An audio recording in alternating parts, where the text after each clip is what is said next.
Good morning mga idol ko dyan at mga subscriber, mga kaibigan sa online world, sa YouTube. Namasyal na kami guys kasi naghahanap ako ng traveling suitcase. Maglalamyerda ang inyong nanay led somewhere in the world. Kaya pumunta kami ng Mega Mall. Ayan, inabutan na kami, wala pa kaming nakita. Sila may nabili na. Nagutom kami, so naghanap kami. Try namin sa food court. Ayan, ang layo ng aming nilakad guys. Ayan. Kaso sa food court ay ayan, pero dyan kami bumagsak. Dinaanan lang namin siya guys. Yan. Kasi pumunta kami ng hindi siya dito. Kasi pumunta kami ayan, dyan kami bumagsak guys sa Shark and Burger. Pero dinaanan lang namin na siya guys. Pumunta kami ng food court. Ayan, ang layo ng nilakad namin guys. Pero pagdating namin ng food court, naguluhan at sa dami ng shop doon na pwedeng pagkainan na mga naguluhan kung saan kumain, so bumalik. At nauwi din kami sa Shark Burger. Ayan. Papunta pa kami guys, ang layo niya ha.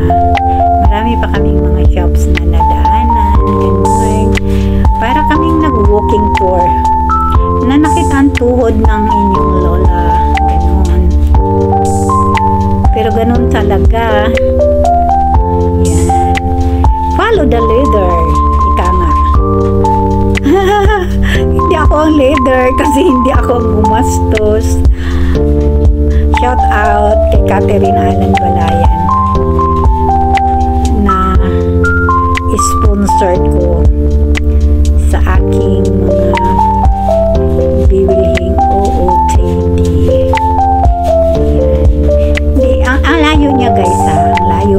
Ang lapad kasi ng SM Mega Mall.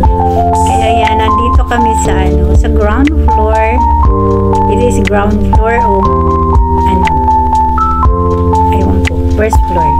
Basta nandyan kami sa food court. Pupunta kami. As you can see, ang layo ng food court guys. Yan, meron silang entertainment chorba going on to the food court. So ayan, hindi ka maniwalang naghihirap ang Pilipinas guys, no? Kasi everywhere in the world, sa mga malls, sa mall lang sa Pilipinas, makakita ka ng maraming tao. At hindi lang talaga kasi meron din silang mga bit guys. Yan, hindi lang sila basta lumamierda, kundi nagsha-shopping din talaga sila. Yung iba gusto lang kumain. Ayan, dumating na kami sa food court guys. Kaso mag-turn around kami. Ayan. Naguluhan kung saang food stall ko kakain, so bumalik. Ayan.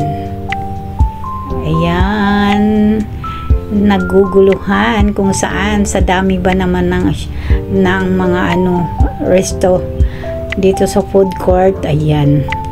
So ayan, tingin-tingin muna at malapit nang mag-turn around at babalik sa Shark's Burger. Ayan. Nakakita ako ng something guys, kaya pinicturan ko, binidyohan ko din siya. Ayan, nakabalik na kami sa Shark Burger at dyan kami kumain kasi hindi pa kami tapos, hindi pa ako nakabili ng suitcase.